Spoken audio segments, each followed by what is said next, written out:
Hello guys, today's video I'm going to talk about how to set up 2018 version MS suspension. Between 2017 and 2018, even today 2019, the MS suspension is very popular setup.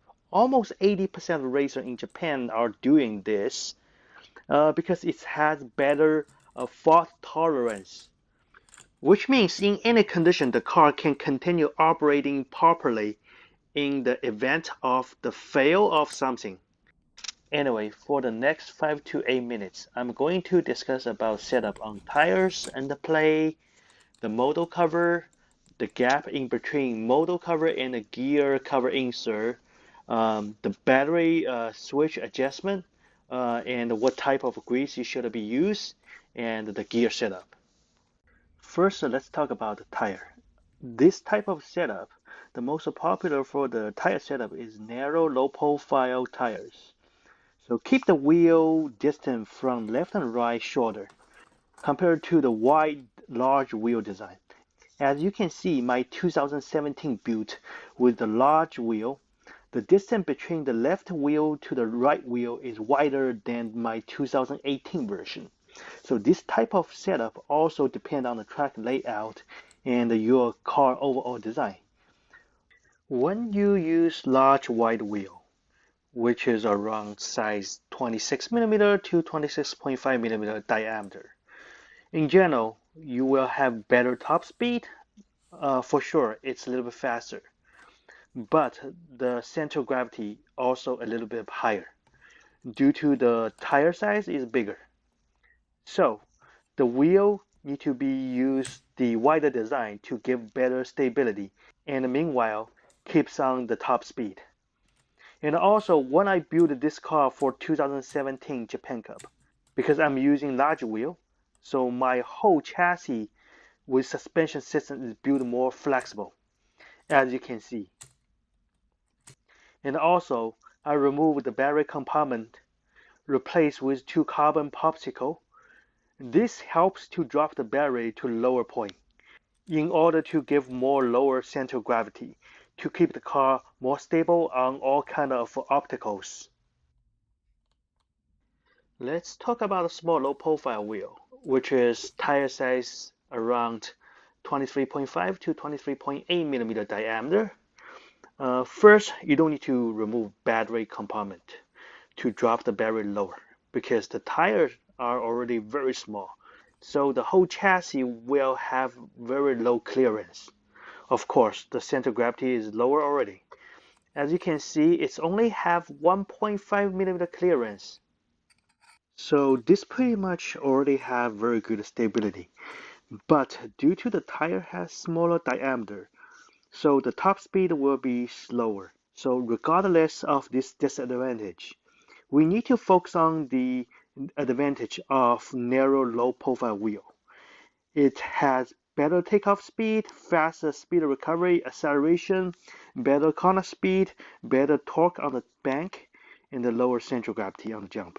For better result, I will move the higher grip black tire to the front and also switch aside to have better differential or more grips. And move the maroon low friction tire on the rear. This will amplify more faster takeoff, more fast acceleration, more faster speed recovery. And the low friction maroon on the rear still will maintain the best corner speed. Next, I'm going to talk about transmission and some tips of adjustment on the gear cover. First, the best gear ratio of this type of tire and the chassis setup, it is 3.5 or 3.7. And I recommend trim your shaft gear, which is the pink one. Trim your shaft gear will give a lower resistance to the whole transmission system. And also remember, the MS flexible suspension system, the transmission always twists when hitting any obstacle. So when gear trims smaller, it has better speed and lower friction when chassis twists. And also make sure always use the fluorine coated gear shaft and insert the 520 ball bearing in the counter gear. If you do have this customized floating counter gear, that's another best choice. To trim the pink shaft gear, I will set one hex shaft on top of the Dremel.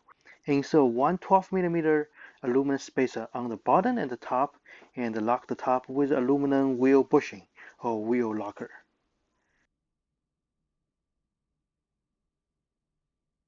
And use Tamiya number 1500 or 2000 sandpaper and start to trim the edge with 30-degree angle. Make sure to do the both sides. After you finish, use your finger to remove the scrap. Some of the scrap is hard to come off, so you can use a tool such as blade to scratch off. This is how it looks like after cleaning. I just set up all gears on the chassis. You will notice the trim shaft gear has more room around the counter gear. Here's the tricky part. Regarding my last video, I mentioned do not damage or overcutting the connect joint and the gear cover insert. Because overcutting, it will change the whole geometry design of the chassis. It will affect all the gear which is no longer work correctly. When overcutting, the gear notch will be very tight fit. It will cause the gear stuck like this, especially by not overcutting the gear cover insert. The motor cover and the gear cover insert will work together to give a support for the front and rear bumper in order to keep the gear notch in the original dimension. Before you set up the motor and the switch on top of the chassis, make sure you trim the switch a little bit, because on the switch there is a handle stick out about 1 millimeter. Due to you only have 1.5 millimeter clearance without the switch. If you set a switch onto the chassis, that 1 millimeter handle will kill you. Use a sandpaper to make a handle 50% thinner, then it will fix all the issue. Next, the motor cover. You can replace your motor cover with this reinforced version. It has 4 mounting points, lock at 4 corners. It can 100% secure the motor cover, preventing pop-up due to the impact or collision. And it also makes battery installation and uninstallation easier due to you can insert the battery clip from any angle. And of course, you can remove the middle cage to do the lightweight design, as you can see on the video. But the disadvantage of this reinforced cover, it is every single time if you want to make a change or maintain a model or gear, you need to remove 4 lock nuts and have very hard time to pop up the cover. So make sure you use 2.1 or 2.2 millimeter drill bit to expand the mounting point a little bit. In this case, for removing the motor cover from top of the chassis will be a little bit easier. And of course, you can keep the motor cover from original stock version. Make sure before you put a motor cover on, place the battery clip first, due to there's 2 lock nuts block the clip on the cover. Also, there's another option. Remove the clip on the cover, because if you have the body damper on, like my 2017 version, you will have very hard time to install and uninstall the battery to the chassis. Without the clip on the cover, the battery clip can insert from any angle to make a battery installation or uninstallation easier. If you feel insecure of stock motor cover and worry about it might pop up during the race, there is a very simple solution, like what I did on the front cover. Get a 19mm O-ring for the roller. Insert 1.5mm spacer on the screw. Lock the lock nut on the top. Then loop one end of O-ring under the lock nut. Twist once. Then use a tweezer to pull the O-ring to force it to connect to the other side of the lock nut, like this.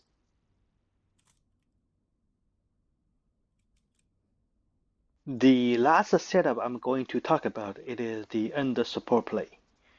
You can just keep the screw as original like this. It will not damage or scratch the truck due to it is lower than the chassis. Also, you can countersunk the mounting point, replace with 12 or either 15mm countersunk screws. But my personal don't like this countersunk because it is pretty hard to make a 100% perfect countersunk hole. So the best option from my personal recommend it is use the item number 94946, the high washer for 2mm round screw. But unfortunately, I don't have this part from my collection. But there is an alternative replacement for that. From the item number 15412, there is two plastic gasket which can be replaced the high washer. There is some modification before you install this gasket on the underplate. I will get a 12 or 15mm screw, insert the gasket, then insert a 6mm aluminum spacer, then lock with nut, then put it on top of the Dremel.